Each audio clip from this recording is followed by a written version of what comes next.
नहीं रहा सांसद तब भी मेरे बीच में, आपके बीच में आना हुआ है। मेरा परिवार वो ज्यादा राजनीति से सरोकार नहीं रखता, पर मेरी पत्नी की मैं टिप्पणियां सुनता हूं, बहुत सारे मेरे मित्र बैठे हैं, उनने भी सुना होगा। तुलना करेंगे तो बाकी लोगों को शायद अजीब लगेगा। मैं दमोह से भी सांसद रहा, बालाघाट से रहा, छिंदवाड़ा से भी लड़ा, लेकिन मेरी पत्नी जो नॉन पॉलिटिकल, वो कहते सिवनी के लोगों की बात अलग है, जबकि कितना अरसा निकल गया। मुझे लगता है कि ये जो प्रेम की डोर होती है, जो सच्चाई की ताकत होती है, जो संबंध होते हैं वो बड़े होते हैं। मैं सिर्फ इतना ही कहूंगा कि हम बहुत ईमानदारी के साथ राजनीति करने वाले लोग हैं। बहुत सारे ऐसे परिवर्तन हैं जिनको देखकर हम सबका भी कई बार मन खराब होता है, लेकिन मैं आपको इस कहानी के साथ अपनी बात खत्म करके निवेदन करूंगा कि राजनीति करते समय हमारे पास में हमारे मनीषी कह के चले गए, हमारे दृष्टांत और हमारी कहानियां हैं, जिसके आधार पर हम मूल्यों पर आधारित राजनीति कर सकते हैं।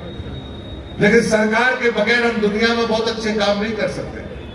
सरकार रहती है तो हम बेहतर से बेहतर काम करते हैं। जो मैंने आपको बताने की कोशिश की है पूरे तो मैं नहीं बता सकता, लेकिन यही रास्ता जो सिवनी से निकल कर गया है, कभी सोच सकते हैं?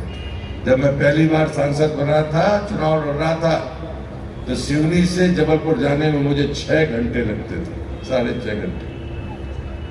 ये तब ये परिवर्तन है। तब यहाँ पर छुक गाड़ी चलती थी, छोटी लाइन।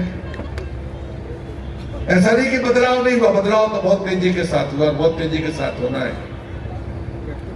महाभारत की एक कहानी है, क्योंकि खाली हम सफलताएं बताते रहे और आप जाएं, इससे फायदा नहीं है। कुछ ऐसा लेकर जाइए ताकि आप मनन कर सकें, चिंतन कर सकें, लोगों को समझा सकें।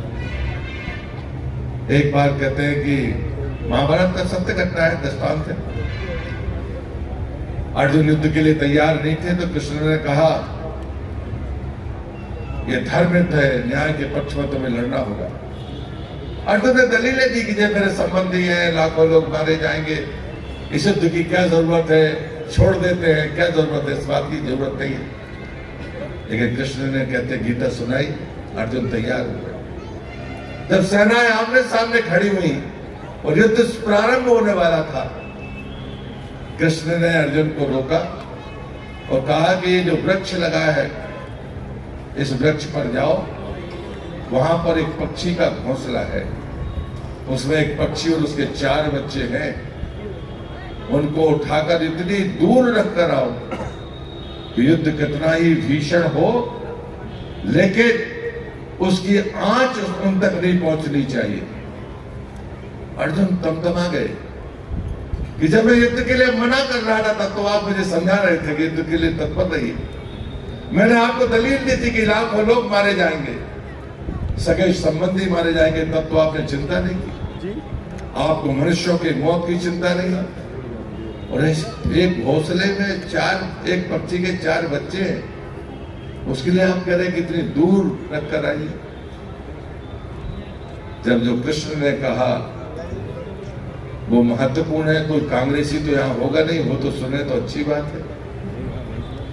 कृष्ण ने कहा यही फर्क है, जो युद्ध के लिए तत्पर है उनके जीने और मरने का कोई मतलब नहीं, वो तो मरना ही है क्योंकि वो युद्ध के लिए तत्पर है।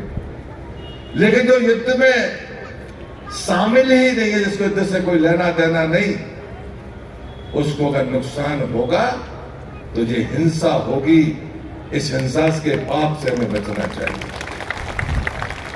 लेकिन कांग्रेस अक्सर ऐसे ही पाप करने की आती है, वो मानती नहीं है। सेना पर उंगली उठा देगी। कमलनाथ ने कह दिया वो भारत का मंदिर बन रहा है। वो जाति का झगड़ा शुरू कर देते हैं, पिछड़ों का, अगड़ों का। इनके नेता राहुल गांधी है, उनकी जात और धर्म दोनों को पता नहीं है, पूरे मसाले लेके घूम रहे पूरे देश में पिछड़ों और अगड़ों की आग लगाने के लिए। कमलनाथ की जात का पता नहीं। मैंने कहा कि ये थका हुआ नेता जो 2 किलोमीटर पैदल नहीं चल सकता, मैंने कहा बाकी छोड़ दो, मैं आदिवासी गांव में जाकर रुका हुआ। मैंने कहा ये आदमी अगर 24 घंटे आम आदमी की तरह जी ले तो मैं उसको नेता मान लूंगा। अरे चल भाई तुम्हारी उम्र ज्यादा है, तुम्हारी औलाद है, सांसद है, उसको कह दो 24 घंटे जीने। गजब की राजनीति है। और उसके बाद में आप उंगली उठा रहे हो। जब बाबरी ढांचा गिरा था, कमलनाथ तुम तब केंद्र की सरकार में मंत्री थे, नरसिम्हा राव की सरकार में, तब तक वो हिंदू याद नहीं आया, तब तक वो सनातन याद नहीं आया। आज वो तमिलनाडु में स्टालिन का बेटा जो खुलेआम चुनौती देता है सनातन को, तब तुम्हारे मुंह में घी जम जाता है। तुम्हारे सहयोगी मित्र दिग्विजय सिंह हमारे मुख्यमंत्री के कन्या पूजन का मजाक उड़ाने की हिम्मत जुटा लेते, तब तुम्हारा मुंह नहीं खुलता। मैं नर्मदा का परिक्रमावासी हूं और इसलिए मैं दम से कहता हूं, मैंने कल कहा था कि दिग्विजय सिंह जी, नर्मदा के परिक्रमा के बाद भी अगर आपका विवेक नहीं जागा तो ये आपका दुर्भाग्य है, मध्य प्रदेश का दुर्भाग्य नहीं है। आपके कारनामे इस प्रदेश की जनता ने देखे, सिवनी के लोगों ने भी देखे। पिछली बार गलती से 2 सीटें आपने हमको नहीं जिताई थी। सिवनी मुख्यालय है, इसका वातावरण यहां से बनता है। और इसलिए मैं आप सबसे विनती करता हूं, वोट डालने जरूर जाइए, ये लोकतंत्र का पर्व है। ऐसे समय में, इस समय चुनाव हो रहा है कि दशहरा निकला है, विजयादशमी किसके लिए? भगवान राम के लिए।